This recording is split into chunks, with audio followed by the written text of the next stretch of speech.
종교개혁자이자 장로교회 창시자인 존 칼빈은 성경을 근거로 해서 방대한 신학 체계를 만들었는데요. 그것을 우리는 칼빈의 5대 교리라고 부릅니다. 기독교 교리가 압축된 것이고, 더 나아가 우리 장로교 교인이라고 한다면 반드시 알아야 할 기독교 교리입니다. 우리가 신학자는 아니지만 이 5가지를 잘 알아두면 성경의 기본 교리가 무엇이며 장로교의 핵심이 무엇인가를 우리는 분명히 알 수 있게 됩니다. 5가지 교리를 제가 짧은 시간에 압축적으로 설명할 건데 여러분들이 잘 따라오시기를 바랍니다. 첫 번째 교리는 무엇이냐? Total Depravity, 타락, 전적 타락이라고 하는 교리입니다. 여러분, 인간은 아담의 죄로 인해서 전적으로 타락하고 부패했다는 것입니다. 이 말은 모든 인간이 살인자와 같은 흉악범이라는 말이 아니라 인간은 전적으로 타락했기 때문에 스스로 하나님께 나아갈 능력이 전혀 없다는 겁니다.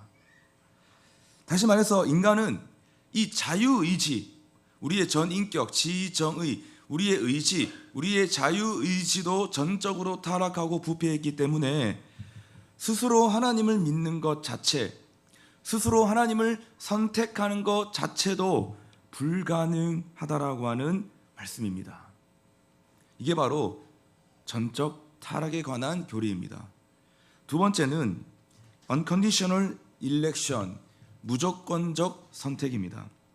하나님이 타락한 인간을 구원하시기로 선택하실 때에 누구를 선택할 것인가에 대한 문제죠. 착한 사람, 도덕적인 사람, 남보다 나은 사람을 선택할 것이냐, 이러한 조건을 가지고 선택하느냐 아니라는 겁니다. 다시 말해서 하나님은 사람을 선택하실 때에 어떤 조건을 가지고 선택하는 것이 아니라 무조건적으로, 즉 하나님의 주권에 따라서 구원할 사람을 선택하신다는 것입니다. 이게 바로 무조건적 선택입니다. 세 번째, Limited Atonement, 제한 속죄입니다. 무조건적으로 하나님 우리를 선택하셨다고 해서 모든 인간이 다 자동적으로 구원을 받는 것이냐? 그것은 아니라는 거예요. 자기가 죄인임을 인정하고 하나님이 주시는 의를 얻는 사람만이 제한적으로 속죄의 은총을 받는다는 것입니다. 모두가 다 보편적으로 다 누구나 다 속죄의 은총을 받는 것이 아니라 제한적으로 속죄의 은총을 받아 구원을 얻게 된다는 겁니다. 네 번째로 Irresistible Grace, 불가항력적 은혜입니다. 예수 믿은 것은 내가 결정한 것이다, 이렇게 자기 믿음을 공로하는 거 인정할 수 없다는 거예요. 내가 하나님을 선택한 거고 내가 하나님 믿기로 결정한 거야, 이렇게 자기 믿음, 내 믿음의 공로를 절대로 인정할 수 없다는 겁니다. 즉 내가 스스로 하나님을 찾은 것이 아니라 하나님이 나를 먼저 찾아와 주셨다는 거죠. 다시 말해서 나는 하나님으로부터 멀어지려고 했고, 나는 세상적으로 살고 싶어 했고, 나는 죄를 사랑하고 싶어 했지만 저항할 수 없는 하나님의 은혜, 거부할 수 없는 하나님의 은혜가 나를 붙드셔서 오늘의 나를 있게 한 것이다. 이게 바로 불가항력적 은혜입니다. 다섯 번째, Perseverance of the Saints, 바로 성도의 견인입니다. 구원받은 성도는 야, 나는 이미 구원받았으니까 끝났어, 이렇게 말하면 안 된다는 거예요. 이제는 하나님의 자녀답게 거룩한 성화의 길을 걸어가야 되는 거죠. 출생을 했으니까 뭐 해야 되죠? 성장해야 하지 않겠습니까? 출생했으니까 나는 끝났다, 이제 난 이 땅에 태어났으니까 그냥 가만히 누워서만 지낼 거야, 나는 이 어린아이 상태로만 있을 거야, 이렇게 말하면 안 된다는 거예요. 출생했으니 성장해야 되는 거죠. 구원받았으니 거룩한 성화의 길로 나아가야 하는 것입니다. 자, 그런데 고민이 생깁니다. 나는 앞으로 내 믿음을 지킬 수 있을까? 10년 후, 20년 후 나는 이 뜨거운 신앙생활을 잘 유지할 수 있을까? 라고 하는 의심이 여러분, 자기 자신에게 우리는 문득 올라올 때가 있습니다. 그러나 이미 말씀처럼 우리는 이미 죄인 되었을 때에 하나님이 우리를 선택해 주셨습니다. 그러므로 하나님은 나를 그의 은혜 안에서 끝까지 견디게 하시고, 끝까지 인내하게 하시고, 끝까지 참게 하심으로 말미암아 기어이 하나님의 백성으로 끝까지 우리를 이끌어 주신다. 이것이 바로 성도의 견인입니다. 그러니까 우리가 구원에서 떨어져 나갈 수 있다? 없다? 없다. 우리는 절대로 구원에서 떨어져 나갈 수가 없는 거예요. 구원에서 취소될 수가 없는 것입니다. 왜냐하면 하나님이 끝까지 우리를 인내하게 하시고 우리를 견디게 하시게 할 것이기 때문이라는 것입니다. 자, 여러분, 이 5대 교리, 지금 제가 짧은 시간 안에 이 칼빈의 5대 교리를 설명했는데요, 이 5대 교리의 이 영어의 첫 이니셜을 따서 TULIP, 튤립이라고 우리는 부릅니다. 그러니까 칼빈의 5대 교리를 튤립이라고 부르고, 이 튤립은 장로교 교리의 꽃이다 라고 우리는 그렇게 부르는 것입니다. 여러분, 이보다 간단한 신학이 어디 있습니까? 실상 이게 되게 복잡해 보이는데 하나하나 자세히 우리가 살펴보면 이건 너무나 간단한 교리고, 너무나 쉬운 교리고, 너무나 기본적인 교리인 것이에요. 이 교리만 깊이 묵상해도 우리는 성경 전체를 정확하게 올바른 관점으로 우리는 이해할 수 있고 해석할 수가 있게 되는 것입니다. 자, 그런데 이 간단한 교리 중에서도 가장 기초가 되는 교리가 뭐냐라는 거예요. 그 바로 첫 번째 교리 뭐죠? 전적인 타락, 전적 부패. 인간은 전적으로 타락하고 부패했다는 것입니다. 한마디로 말해서 인간은 죄인이라는 겁니다. 이게 성경 교리의 가장 기본이고 가장 첫 출발점이고 핵심이라는 것이에요. 앞에서 우리는 하나님을 끝까지 거부하는 타락한 인류에 대해서 살펴보았습니다. 하나님을 부정하는 인류는 어떻게 되었죠? 하나님을 끝까지 부정하는 인류는 영적으로 타락하여 우상을 만들었고, 도덕적으로 타락하고 윤리적으로 범죄하여 거침없이 죄 가운데 빨려 들어가는 세상과 존재가 되었다. 우리는 이전 시간을 통해서 이 말씀을 살펴보았습니다. 또한 그 중에서도 아무리 자기가 법을 잘 지키고 도덕을 잘 지키는 도덕주의자가 더러 있지만, 그런 도덕주의자라 하더라도 그 속에는 위선이 있고 자기도 근본적으로 똑같은 죄를 범하고 있다라고 말씀하였습니다. 자, 그런데 여러분, 오늘 본문은 하나님의 특별한 선택을 받고 율법과 하나님의 말씀을 맡은 유대인들도 이방인들과 같이, 많은 헬라인들과 같이, 전 인류의 모든 사람들과 같이 똑같이 하나님 앞에서 죄인이라고 말씀하고 있다는 거예요. 즉 유대인이나 헬라인이나 이방인이나 모든 인간은 다 하나님 앞에 죄인이다 라고 말씀하고 있는 것입니다. 이건 바로 로마서 3장 오늘 본문의 9절 말씀인 것입니다. 우리 천천히 한번 읽어볼까요? 그러면 시작. 그러면 어떠하냐? 우리는 나으냐? 결코 아니라. 유대인이나 헬라인이나 다 죄 아래 있다고 우리가 이미 선언하였느니라. 유대인이나 헬라인이나 모든 인간은 다 죄 아래 있다. 자, 이것이 모든 인간을 향한 하나님의 평가였고 하나님의 진단이었습니다. 자, 그런데 문제는 유대인들은요, 이 하나님의 평가를 좀처럼 받아들이기를 어려워한다는 거예요. 유대인들은 이 하나님의 평가와 진단을 인정하기를 어려워한다는 거예요. 아니, 아무리 그래도 그렇지, 우리 보고 죄인이라니, 야, 그런 심한 말이 어딨냐? 그거 너무 심한 말 아니야? 도대체 무슨 근거를 가지고 그런 말을 하는 것이요? 증거를 대시오. 갑자기 사극 톤이 나오는데 도대체 무슨 근거를 가지고 그런 말을 하는 것이요? 증거를 대시오라고 유대인들은 지금 반론을 하고 있다는 겁니다. 이 질문에 대해서 바울은 다음과 같이 답변하고 있습니다. 오케이, 당신들이 죄인이라는 증거를 내가 대주지. 그러면서 바울은 시편 14편과 53편의 말씀을 인용하면서 이렇게 말합니다. 오늘 본문 10절이죠.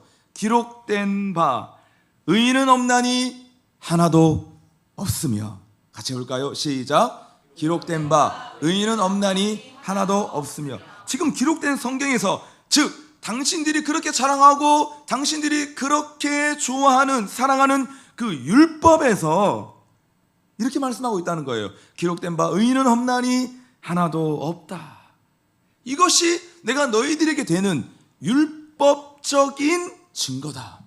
너희는 율법적인 사람들 아니냐? 율법 최고라고 말하지 않느냐? 너희가 말하는 율법, 구약의 시편 말씀에서 이렇게 말씀하고 있지 않느냐? 그러니까 오늘 본문은 유대인, 헬라인 모든 인간은 다 하나님 앞에 뭐라고요? 죄인이라고 반박을 하고 있다는 겁니다. 자, 그러면서 바울은 더 구체적으로 지금 인간의 실존을 말하고 있는데요, 그게 바로 오늘 본문 11절과 12절입니다. 깨닫는 자도 없고 하나님을 찾는 자도 없고 다 치우쳐 함께 무익하게 되고 선을 행하는 자는 없나니 하나도 없도다. 이게 지금 인간 실존 상태라는 것입니다. 깨닫는 자도 없다. 세상의 지식과 세상의 이치를 날마다 깨닫고 살아가고 있지만 하나님의 진리에 대해서는 깨닫는 자가 없다라고 말하고 있는 것입니다. 그래서 내가 누구인지도 모른 채 나의 조상은 원숭이라고 믿고 살아가고 있다는 거예요. 세상 진리와 이치는 그렇게 밝은데 진짜 하나님의 진리는 뭔지 모른 채 무지한 채로 삶을 살고 있고 평생을 허비하고 있다는 겁니다. 또한 하나님을 찾는 자도 없다. 하나님을 찾는 자도 없을 뿐만 아니라 하나님을 찾아도 자기 유익을 위해서 자기 중심적으로 하나님을 찾을 뿐이라는 거예요. 여러분 가만히 보면 이게 우리한테 하는 말인 것 같아요. 내가 지금 뭔가 하나님을 찾고 있는 것 같이 느껴지지만 그 찾는 이유와 동기가 다 나의 유익을 위한 것이고 내 중심, 내 자기 중심을 위해서 우리는 하나님을 찾고 있다라고 말씀하고 있다는 겁니다. 그리고 다 치우쳐 함께 무익하게 되고 선을 행하는 자는 없나니 하나도 없도다. 다 치우쳐 함께 무익하게 됐다는 건 뭐냐 하면 진리의 길을 떠나서 모든 인간은 다 쓸모없는 인간이 되었다는 겁니다. 어떤 주석가는 이렇게 표현했는데요, 상한 우유와 우유 같은 상태가 되어버렸다는 것입니다. 이게 모든 인간의 실존이라는 거예요. 그래서 선을 행하는 자가 하나도 없도다. 자, 이런 인간의 끔찍한 자화상이 그 다음 구절에 나오는데 13절에서 15절의 말씀입니다. 이 인간들의 모습은 어떤 모습으로 지금 나타나 있느냐? 그들의 목구멍은 열린 무덤이요 그 혀로는 속임을 일삼으며 그 입술에는 독사의 독이 있고 그 입에는 저주와 악독이 가득하고 그 발은 피 흘리는데 마른지라. 지금 인간의 신체를 이용해서 인간의 죄를 막 하나하나씩 열거하고 있는데요, 마치 이런 거예요. 온몸에 우리가 암세포가 퍼진 것처럼 우리 온몸에 죄세포가 퍼져서 인간은 회복이 불가능한 상태에 이르렀다라고 성경은 우리에게 말씀하고 있는 것입니다. 자, 죄로 인해서 이렇게 망가진 인간이 어떻게 이 죄 문제를 스스로 해결하려고 할까요? 신학적인 관점에서 스스로 죄를 해결하고자 하는 그 방법을 세 가지로 한번 정리해 보도록 하겠습니다. 첫 번째는 자기 죄를 부정하는 것입니다. 너는 회복할 수 없이 중병에 걸렸어. 아니, 나 병에 걸리지 않았어. 너는 회복할 수 없는 죄인이야. 아니, 나 죄인 아니야. 이렇게 자기 죄를 부정한다는 겁니다. 더 나아가 내가 왜 죄인이야? 내가 왜 중병에 걸렸어? 내가 왜 죄인이야? 아니, 설령 내가 죄인이라 할지라도 내가 너보다 나. 이렇게 남들과 비교를 통해서 상대적인 의의를 만족함으로 나는 절대적인 죄인이라는 것을 부정한다는 겁니다. 아니, 오케이, 자꾸 나한테 죄인이라고 하니까 오케이 좋아, 내가 받아들일게. 그런데 있잖아, 그거 알아? 네가 나보다 더 죄인이야. 우리는 끊임없이 이 상대적인 의의를 평가함으로 이 상대적인 의의로 말미암아 우리는 자기 만족을 꿈꾸는 존재라는 것이에요. 이게 바로 자기 죄를 부정하는 행위라는 겁니다. 두 번째, 죄 문제를 어떻게 해결하느냐? 죄를 합리화하는 것입니다. 나는 나름대로 최선을 다했어. 내 마음은 원이로되 내 육신이 약해서 그런 거야. 이렇게 자기 죄를 늘 변명하고 합리화한다는 겁니다. 세 번째, 죄 문제를 어떻게 해결하냐? 선을 행함으로 그 죄의 값을 탕감받으려고 한다는 겁니다. 우리가 알고 있는 것처럼 이건 약간 공리주의적 견해거든요. 이런 거예요. 내가 10가지의 죄를 지었다면 20가지의 선을 행하면 되겠지. 그러면 10가지의 선한 일이 남으니까 나는 선한 사람이 되는 거야. 이게 바로 공리주의적 견해고 뿐만 아니라 우리가 알고 있는 고행주의입니다. 내가 막 고행을 해서 인도 가면 고행하는 사람들이 있거든요. 내가 지은 죄보다 내가 더 많이 고행하면 내가 고행한 것이 더 많기 때문에 이만큼 좋은 건 남을 거야. 하나님 앞에 내 의가 남을 거야. 그래서 여러분, 자기의 죄를 탕감받으려고 하는 그 이유와 목적이 바로 자신을 고행과 고통으로 밀어넣는 고행주의가 되어진다는 겁니다. 그러나 성경의 진리는 뭐죠? 아무리 우리가 100가지의 선을 행했어도 한 가지의 죄를 지으면 우리는 여전히 죄인이 된다는 것입니다. 왜죠? 그 100가지의 선은 다 자기 의에 불과하기 때문입니다. 그러므로 인간이 스스로의 죄를 해결하고자 하는 이 모든 방법들, 3가지 뭐였죠? 죄를 부정하는 것, 죄를 변명하는 것도, 선을 행함으로 모든 죄를 상쇄시키려고 하는 그 모든 노력도 다 소용이 없습니다. 이유는 의의 기준은 하나님이고 인간이 아무리 노력을 해도 하나님의 의에 도달할 수 없기 때문입니다. 여러분, 지금은 돌아가셨지만 많은 분들의 존경을 받았던 불교계에 성철 스님이라는 분이 계셨습니다. 제가 한 번씩 자주 인용하는 분인데요. 그분은 수행을 위해서 결혼하자마자 처자식을 버리고 집을 나갔습니다. 그리고 수행을 위해서 10년 동안 아무도 만나주지 않았습니다. 심지어 부모가 찾아와도 만나주지 않았습니다. 그리고 16년 동안 솔잎만 먹고 살았고 8년 동안 정좌불화하여 밤에도 눕지 않고 앉은 채로 수행을 하였습니다.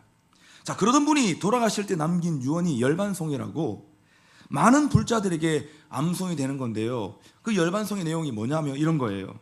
나는 한평생 무수한 사람을 속였으니 그 죄업이 하늘에 가득 차서 수미산보다 더 크다. 산채로 지옥에 떨어져 그 한이 망갈래니 한 덩이 불덩이가 푸른 산에 걸렸다. 이 말을 요약하면 이런 거예요. 내가 한평생 진리를 추구한다고 했지만 많은 사람들을 속였다. 그래서 그 죄가 수미산보다 높다. 그 결과 나는 산채로 지옥에 떨어진다라고 하는 말입니다. 여러분, 이 말은 신학적으로 무슨 의미를 담고 있는 것일까요? 나는 한평생 고행하며 의를 행하기 위해 몸부림을 쳤지만 결국 내 죄를 벗지 못하고 나는 지옥으로 간다는 말입니다. 이게 그분이 마지막으로 했던 말이었던 거예요. 여러분, 제가 어떤 특정 종교를 폄하하기 위해서 제가 이 말을 하는 것이 아닙니다. 모든 인간이 다 자기의 힘과 자기의 노력과 자기 의를 통해서 진리와 구원에 이르려고 한다는 거예요. 그래서 오늘 본문은 이러한 율법적인 자기 의는 끝났다. 이런 율법적인 자기 의는 쫑 났다. 율법적인 의의 종말을 오늘 본문은 우리에게 선포하고 있는 것입니다. 그게 바로 20절 말씀인 거예요. 같이 시작. 그러므로 율법의 행위로 그의 앞에 의롭다 하심을 얻을 육체가 없나니 율법으로는 단지 죄를 깨달음이니라. 아멘. 율법의 행위로는 하나님 앞에 의롭다 하심을 얻을 수가 없고 오히려 그 율법은 내 죄의 크기만 더 드러낼 뿐이라는 겁니다. 그 율법으로는 하나님의 의를 얻을 수 없다는 거예요. 도리어 그 율법 때문에 내가 더 죄가 큰 죄인이라는 것만 확인시켜 준다는 것입니다. 자, 그런데 하나님은 왜 율법을 우리에게 주셨습니까? 그러면 처음부터 율법을 주시지 말든지 우리 그렇게 생각할 수 있잖아요. 왜 이렇게 문제들은 율법을 주셔가지고 왜 우리 이렇게 고생시키나? 왜 우리에게 율법을 주셨는가? 그 이유가 오늘 본문 19절에서 나타나고 있습니다. 조금 어려운데요, 천천히 보면 보입니다. 믿음의 눈을 가지고 한번 천천히 보십시오. 시작. 우리가 알거니와 물은 율법이 말하는 바는 율법 아래 있는 자들에게 말하는 것이니 이는 모든 입을 막고 온 세상으로 하나님의 심판 아래에 있게 하려 함이라. 어렵죠? 제가 현대인 성경으로 다시 찾아왔습니다. 현대인 성경 다시 읽어볼게요. 쉬운 성경으로. 시작. 우리가 아는 대로 율법은 율법 아래에 있는 사람들에게만 적용됩니다. 그래서 아무도 변명하지 못하고 모든 사람이 다 하나님 앞에 죄인으로 서게 하려는 것입니다. 나타났잖아요. 하나님이 우리에게 율법을 주신 이유는 율법의 거울 앞에 나의 행위를 보게 함으로 말미암아 내가 얼마나 무능한 죄인인가를 알게 하시기 위해서, 내가 얼마나 무능한 죄인인가를 깨닫게 하시기 위해서, 아니 변명하지 못하게 하려고 우리에게 뭘 주셨다고요? 율법을 주셨다는 겁니다. 그러니까 우리에게 율법이 있기 때문에 내가 죄인이라는 것을 깨닫게 된다는 겁니다. 지금도 법이 있다는 거 마찬가지잖아요. 법이 있으니까 우리가 법을 어기게 되면 범법자가 되는 거예요.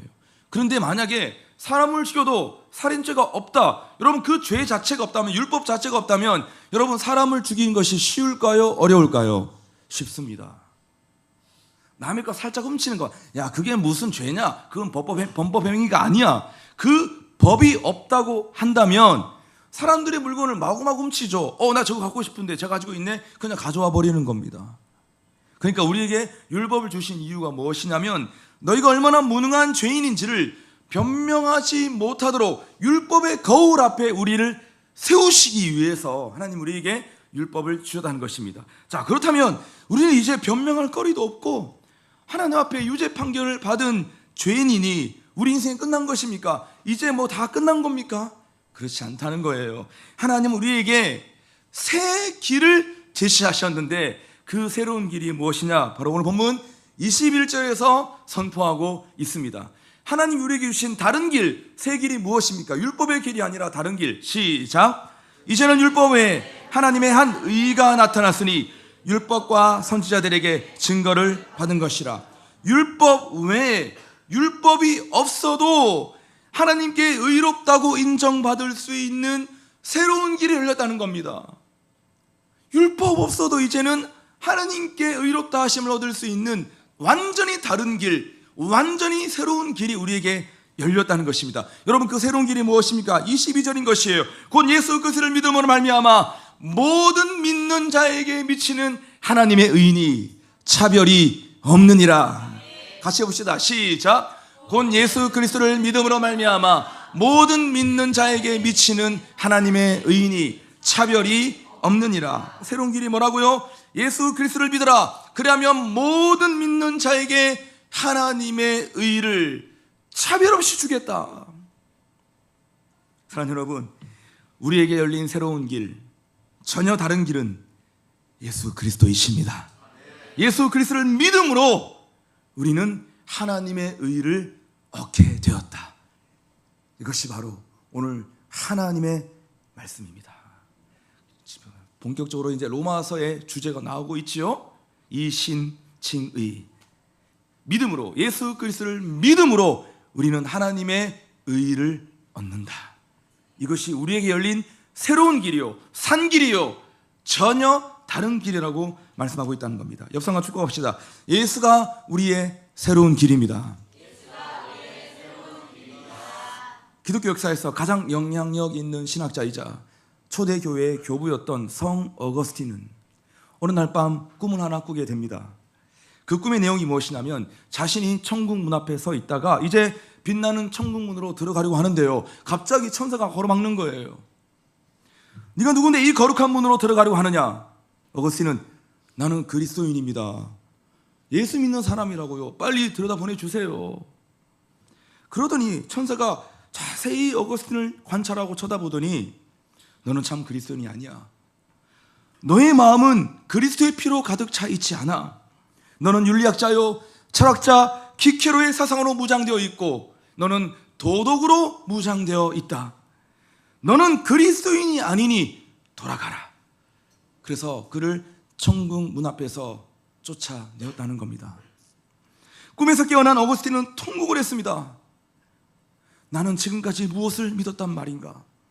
나는 예수 그리스도의 십자가의 복음을 철학적으로만 믿었고 도덕성과 성경에 대한 지식만 알고 있으면 나는 구원을 받을 수 있다고 생각했구나. 그렇게 회개하고 나서야 어거스틴은 진정한 그리스도인으로 거듭나게 되었다는 겁니다.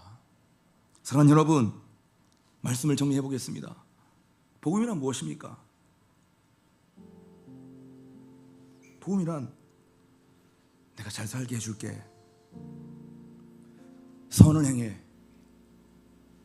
그러면 너는 잘 살게 될 거야. 선을 행해. 너는 행복해질 거야. 여러분, 이런 말을 하는 것이 복음이 아닙니다. 복음이란 너는 죄인이다. 그러므로 주 예수를 믿어라. 그러면 의를 얻을 것이다. 이게 복음인 거예요. 같이 해볼까요? 복음이란 너는 죄인이다. 그러므로 주 예수를 믿어라. 그리하면 의를 주리라. 예초부터 인간을 향한 하나님의 구원의 의지는 예수 그리스도를 통해서 하나님은 인간에게 새로운 의를 주시고자 하는 것이었습니다. 누구를 통해서? 예수 그리스도를 통해서 하나님의 의를 주시고자 하는 것이 하나님의 구원의 의지였습니다. 그러나 인간은 착각함으로 스스로 의로워질 수 있다라고 생각했고, 그래서 교만과 자랑에 빠지게 되었고, 때로는 낙심에 빠지게 되었습니다. 여러분, 이것이 종교의 일반적인 현상이에요. 종교의 가장 본질과 핵심은 있는 거예요. 자기의 교만과 자기의 자랑, 자기의 의를 자랑함으로 날마다 자기의 교만과 자랑에 빠지고, 근데 이게 계속 그러냐? 때로는 낙심 가운데도 빠지게 되는 거예요. 여러분, 그래서 교만과 자랑과 낙심은 한 세트입니다.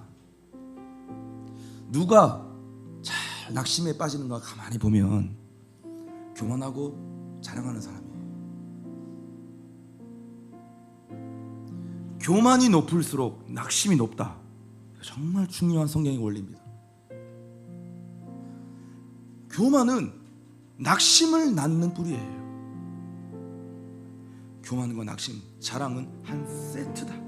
그렇기 때문에 모든 종교는 허무하고 모든 종교는 다 교만과 낙심에 빠질 수밖에 없는 것입니다. 오늘 하나님 우리에게 말씀하십니다. 구원의 유일한 길은 오직 예수 그리스도께 나아가 그분의 십자가의 은혜를 믿는 것이다. 할렐루야. 이게 구원의 유일한 길입니다. 어떻게 구원을 받을 수 있나요? 우리에게 태신자들이 묻는다고 한다면 오직 예수 그리스도께 나아가 그분의 십자가의 은혜를 믿을 때 우리는 구원받을 수 있습니다. 우리 이 복음을 증거해야 하는 것입니다. 이것이 온 인류를 향한 종교개혁의 외침이요 성경의 진리요 하나님의 뜻이라는 거예요.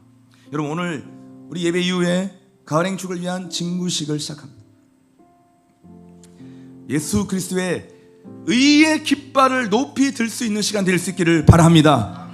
직무식 할 때 우리 기수탄 입장이 있잖아요. 기수탄 입장 빰빠라밤빰빰 하잖아요. 그때 우리가 드는 깃발은 뭐냐? 이게 다음에 우리 깃발 저 앞에 깃발 그 이름을 좀 바꿔야 될 것 같아요. 예수 그리스도의 의의 깃발 이렇게 좀 바꿔야 될 것 같아요. 진구식에서 깃발을 높이 든다는 건 뭐냐면 그리스도의 의의 깃발을 높이 쳐드는 것이에요. 그게 바로 진구식의 의미 아니겠습니까? 그래서 이번 가을에도 자기 의에 매여서 죄 가운데 살아가는 모든 대신자들에게 예수 그리스도를 통해서 하나님의 의가 전달될 수 있는 여러분 그런 행축이 될 수 있기를 주님의 이름으로 축원합니다. 이 일은 교회만이 할 수 있는 일이고 이 일은 하나님의 의를 소유할 수 있는 만이 할 수 있는 일인 거예요. 세상 모든 사람들이 할 수 있는 일이 아닌 것입니다. 그냥 많이 배운 자들이 할 수 있는 일이 아닌 것인 거예요. 이 일은 교회만이 할 수 있는 일이고 그리스도의 의를 얻은 사람만이 할 수 있는 일이다. 그래서 여러분 오늘 이번 가을에도 우리가 때로는 분주함이 있지만 복음을 전하는 일에 예수 그리스도의 의를 전파하는 그 일에 하나님 우리의 모든 전력을 우리가 다 드릴 수 있기를 주님의 이름으로 축원합니다.